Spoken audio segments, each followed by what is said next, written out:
Welcome back to Bannerlord, everybody. So, after that siege, I just off-screen let the army roam around. Figured if we ran into anything special, I'd start recording. We haven't run into anything yet, but this little bar right here, it's the cohesion bar. When that empties, the army disbands. It's nothing special. It just happens, and looks like maybe the next day it's going to break down. Figured I'd let you watch. Between the last episode that you're going to have seen, which was recorded last week, and this episode, which is recorded this week, I updated to the latest beta. So there will probably be differences in the versions, obviously. So just fair warning on that. Let's watch. I should probably have entered a settlement when they did. Yep, there we go. And the army is dispersed. Okay. And yeah, just like everybody's there. And as soon as you can see it's all just breaking down. So, before I turn off the camera and fix up the lack of food and rest up, I figured I'd show you something. This is the kingdom menu. You probably noticed early on, and I never talked about it, that was grayed out. I can't actually do anything with this because I'm only a merc. I'm not actually a vassal. But I figured I'd show you what it is, what it's like. So this is the fiefs. This is the screen showing what all the land that's owned. It even shows who owns it. Like that's Ergion. And like Marinath. That's Caladog's territory. Clans shows you all the different clans and their influence, as well as how many people there are, how many fiefs they own. See there who we are, Fenrison, but we're mercs. I'm guessing that's what that symbol means. And that's the King's clan, Fen Gryffindor. We've got 3 members. Yeah, because we got 3 adults. Policies. This is fun. This is politics. The policies do different things. Like, we've got cantons, which helps with the militia production and recruits replenishing, but at the cost of some tax income. Law speakers. How much charm you have affects how much influence you gain per day. So, and there's a lot of different policies that do different things.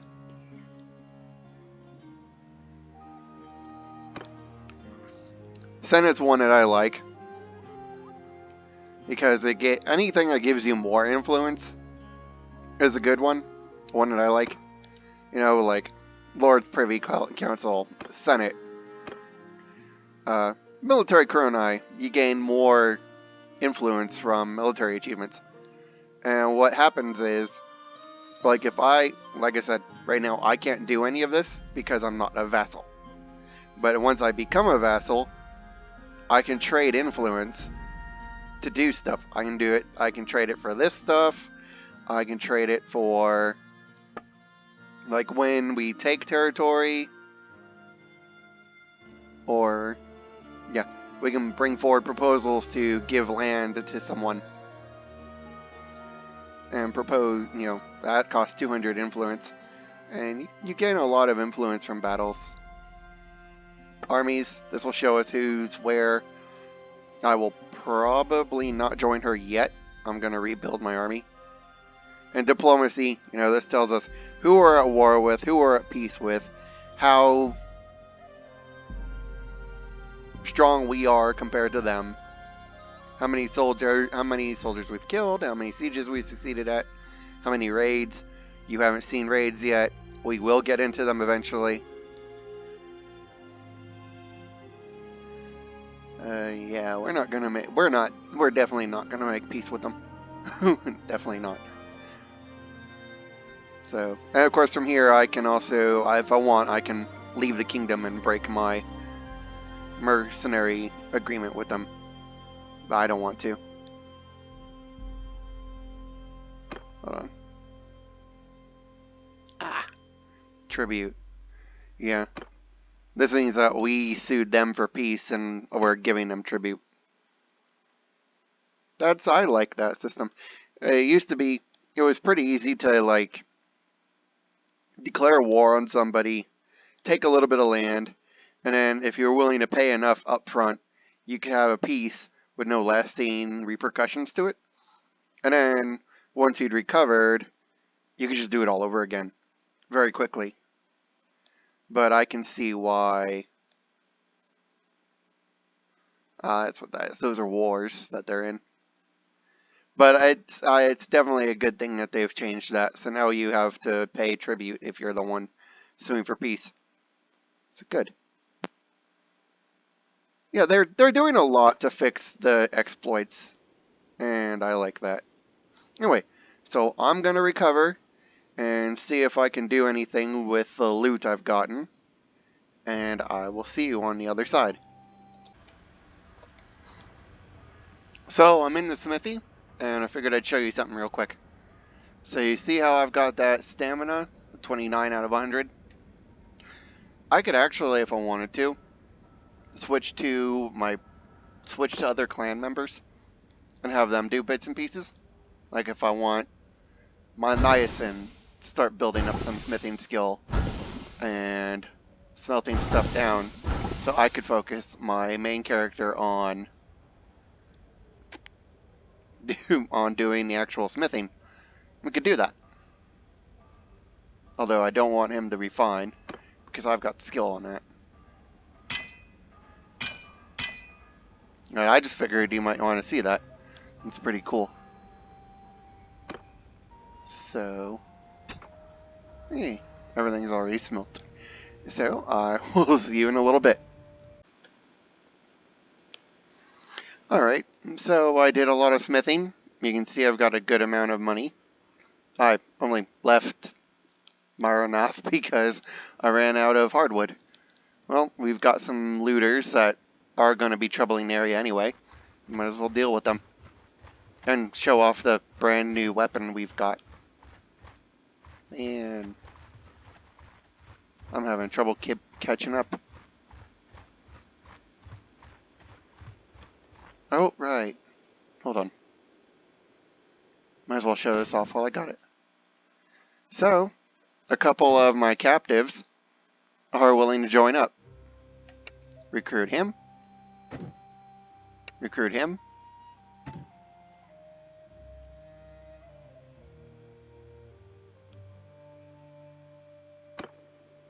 Although, that seems to have slowed me down a little bit. Maybe because of just how many soldiers I've got. Or because, you know, it's nighttime.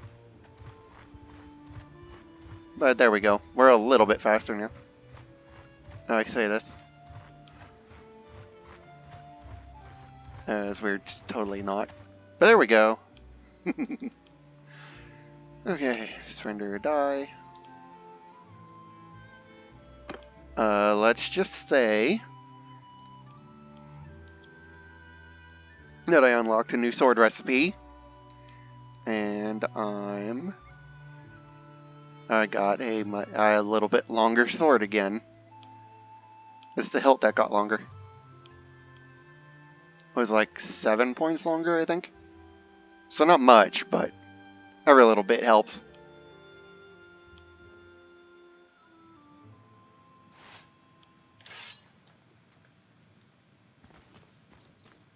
Let's see.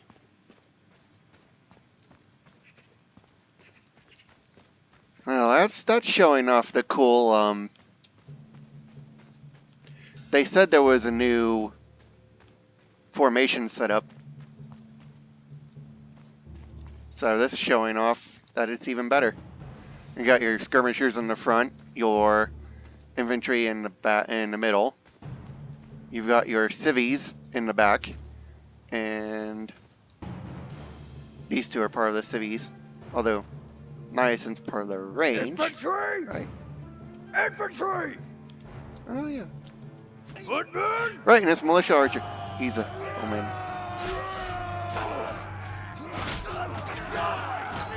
Forward! There we go. Oh no. Can you believe it? I spent the battle... holy nice.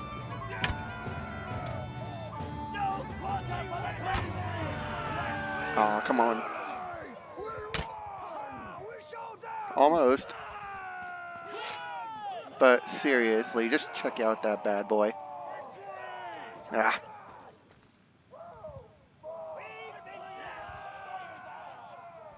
Trying to get a good angle on it. But...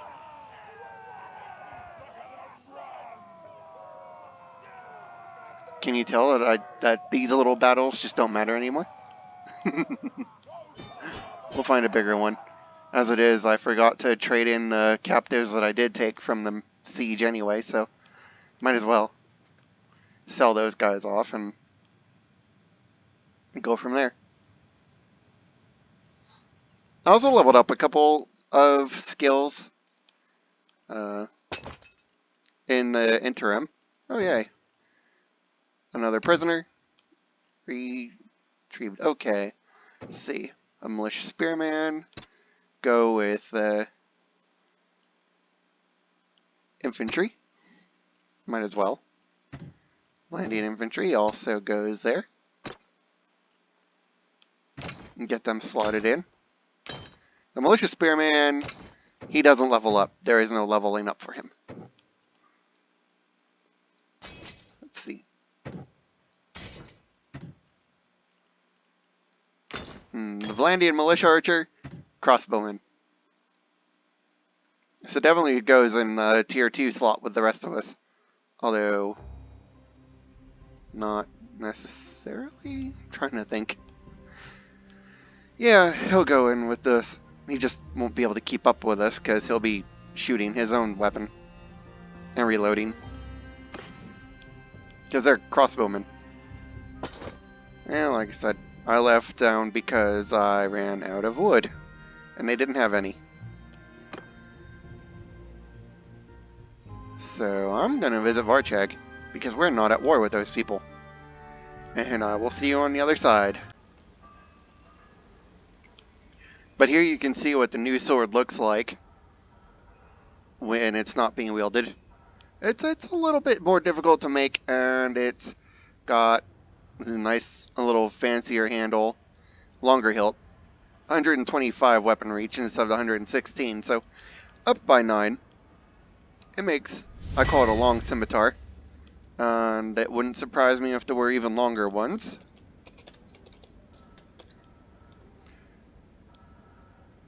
And I'm not sure. And I keep doing this because I keep wanting the parts to unlock. I think this was more of a filler episode. Although, let me show you. I did grab a couple of perks. Smithing's up to 83. It was like 75. I need to, next time I level up, I need to get that. I need to hit more focus on this. I'm running out of space. But I went for Steelmaker 2, which lets me build steel. Well, hold on. Steelmaker lets me do steel.